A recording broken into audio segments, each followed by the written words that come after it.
quadrupled, tenfold. Increments of value that makes one stop and think. No matter, now granted, the degree of ponderance varies from topic to topic. In this case, I'm referring to the cost of a house and the cost of a car respectively since the 1940s in America. Yet the source of my dismay isn't what went up, it's what stagnated. I'm disconcerted about the American minimum wage. Having worked a number of jobs that start at minimum wage, and in every one of those jobs, a middle-aged employee who wasn't a manager worked a second job just to stay afloat. The minimum wage should be increased to compensate for the increase in the cost of living in America. The federal minimum wage in the United States in 1938 started in America in 1938 as part of the Fair Labor Act standards. It started at 25 cents per hour, $4.81 in today's money. While it has been increased 22 times since then, the inception and the increase of the wages has been reflexive over the decades. The American minimum wage was enacted in response to the Great Depression, a time where employees were abused by their employers for paying them wages unfit for the work they were doing. It makes me wonder where we would be today if employers didn't have their hands legally forced by the government. Back in the day, the minimum wage was raised 1 to 5 years. Understandably, this earliest part of the pattern was caused by the Great Depression. Nevertheless, one would think that a precedent would have been set that every 5 years or so it will be raised. In fact, the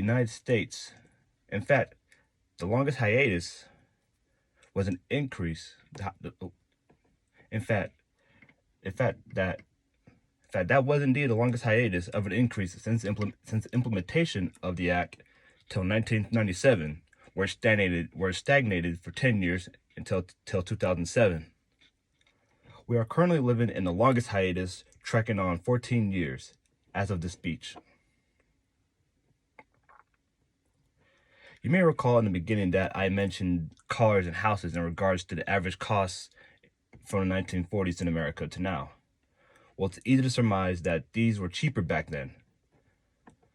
So how much? So much so that a car and a house weren't that much apart in price, relatively speaking.